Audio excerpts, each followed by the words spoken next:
If you're thinking about starting an Etsy shop, but you're not actually sure if you should start an Etsy shop or you should start another kind of business, this is the video for you. I've been making a ton of videos on how to start an Etsy shop, but if we zoom out for a minute, I'm not sure that an Etsy shop is the best thing for everybody. So I want to give you this wider perspective today. So in this video, when I'm talking about Etsy, I am specifically talking about selling digital products or digital downloads. I'm not talking about handmade stuff. If someone were to ask me, hey Dina, I really want to start a business or a side business, would I actually tell them to start an Etsy shop or not? I would say it really depends. If you want to make cash fast and use the cash to eventually quit your job and make a full-time income, I would say Etsy is not the best way. It's also not print on demand, and it's also not making a faceless YouTube channel with AI. And I'm speaking in general terms here because I know there are people who have been very, very successful doing those three things, but I want to say in general, if you're just at the point of starting a business and you're brainstorming what you should do,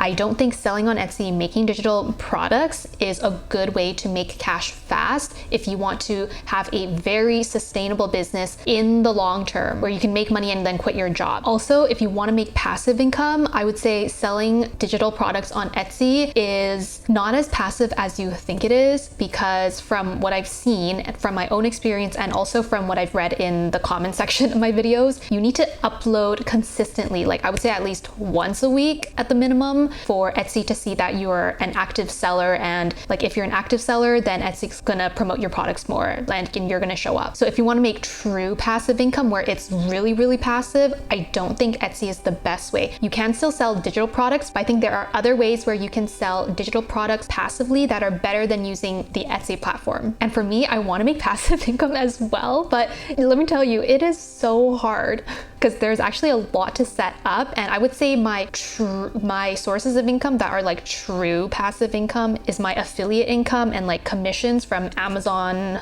associates and also a couple other companies where I have affiliate links for. Now, if you want to start a business to supplement your 9-to-5 income, or if you just want to tinker on the side because you're interested in selling digital products and you're just curious how Etsy is, I would say maybe do it. So if you truly do want to start an Etsy shop selling digital products, I would say there are two things to consider. One is, do you have a good niche? So the people I know who have started an Etsy shop and have been successful are the ones where they went into starting their Etsy shop already knowing their niche because they have experience in their niche, rather than if you say, okay, I just want to start an Etsy shop and I want to sell digital products, and let me find a good niche to sell digital products in, and I'm doing all this market research. Well, I do think you can do that, but I think in the end, like, are you going to be interested in that niche, first of all? Second of all, do you have knowledge in that niche? And third of all, do you really want to spend all of that time researching the niche so you can make products in that niche? I have a good friend who started an Etsy shop, I would say about 4 months ago, and he has under 10 listings. I think he has like 9 listings, and he told me that last month he made $400 in revenue, which is more than what I make, and I have like 50 something listings now, and then every single month I'm averaging like 300 in revenue. So like, I am jealous of him, but the thing is, he knew the niche before he started the shop, and he is the user of his own product. That's why he could design such great products, because he's literally the one using it. The second thing to consider is, do you have graphic design experience, and do you have like an eye for aesthetics? So I do think anybody can learn graphic design and learn like what looks good, what doesn't. You can totally cultivate that, but I think if you naturally have an eye for design, it will help so much. And if you don't, I don't know if it's worth it for you to learn graphic design and Canva and like designing, and like if you don't know how to like format things in a very nice way, I think you could be spending your time elsewhere. And there are probably skills that you are already sort of good at that you can monetize. So really think about that graphic design aesthetics aspect. I think there are two really big downsides to selling on Etsy, and those two things are, number one, you don't have a lot of control over things, and number two, it's low pricing in general and there's a lot of competition. So the first one, no control. Etsy makes all the rules. You need to follow the rules. They can suspend your account anytime. They can change the rules. Like literally last month, they just changed the image thingy from rectangle to square, and now I have to like think about how to make things fit so it's like it fits into the square, and like I just hate that. Etsy could shut down anytime or go down because some maintenance issue or something. Like something could happen to the website, and also they can change the algorithm. So if you're making a lot of sales in one month, you might be not making sales in another month. So you don't have a lot of control over a lot of things. The second is low pricing and there's a lot of competition. And this also applies to handmade goods and like physical stuff that you sell. So when I used to coach calligraphers on how to start a calligraphy business, there weren't many times where I suggested people to start an Etsy shop to sell their calligraphy services because the pricing is so low. Etsy is like the lowest price you will find for anything that you want to buy. And the prices can sometimes just get lower and lower and lower. And this is what I've actually seen with the first group of products that I made for my own shop. The prices used to start at $10 or $30, but now I'm seeing some stuff that is $5. And I'm like, well, my thing is priced at $15, but now someone's selling it for $5. Like, who's gonna buy my thing for $15? So there are a lot of people trying to undercut each other so that they are the lowest and they seem like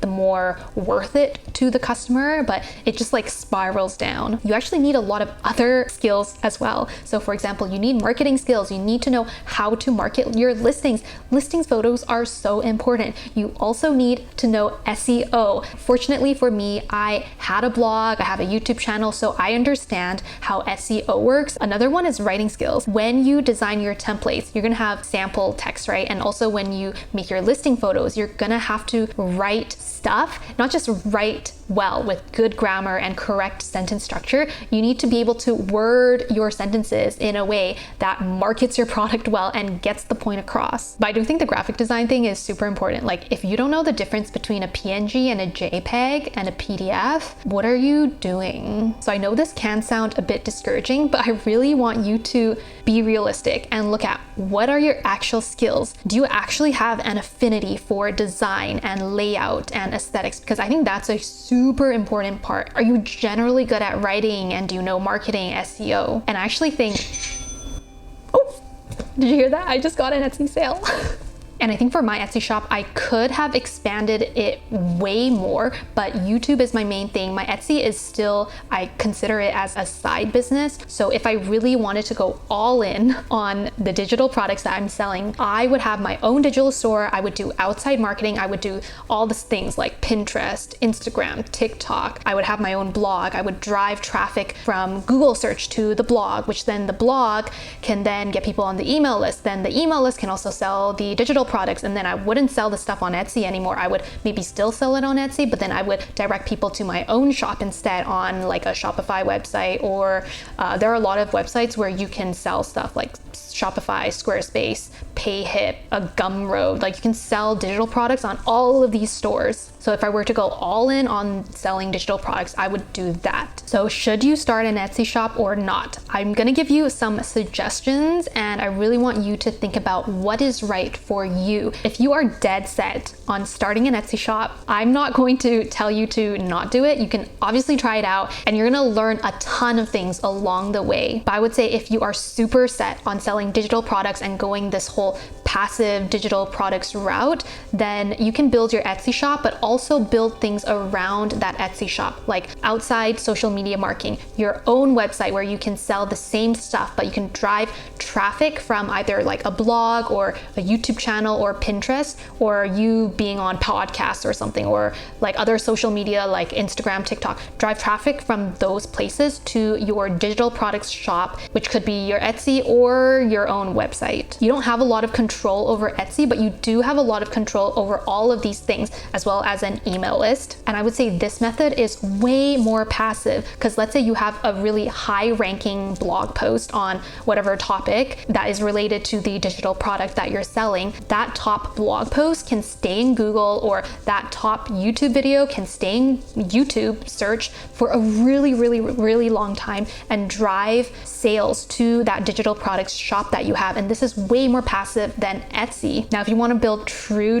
passive income, I think this is like a really good way to get started. But also, if you do this, you can also add on affiliate marketing as its own thing, but you still need something to attach the affiliate marketing to. So like a blog, website, your email list, stuff like that, YouTube channel. And for me, I've just started to focus a little bit more on becoming an affiliate for companies that I love and use. So now I'm starting to see affiliate income. So like from all the stuff that I'm an affiliate for, I would say every month I'm making maybe $200 USD. It's quite exciting because I don't have to do anything. So with affiliate marketing, it's evergreen content driving your sales. Okay, and the next one, and I think I'm so biased towards this one, but I think if you truly want to be irreplaceable and you want to build a business that really, really lasts, I believe that the best business model these days is to become a creator.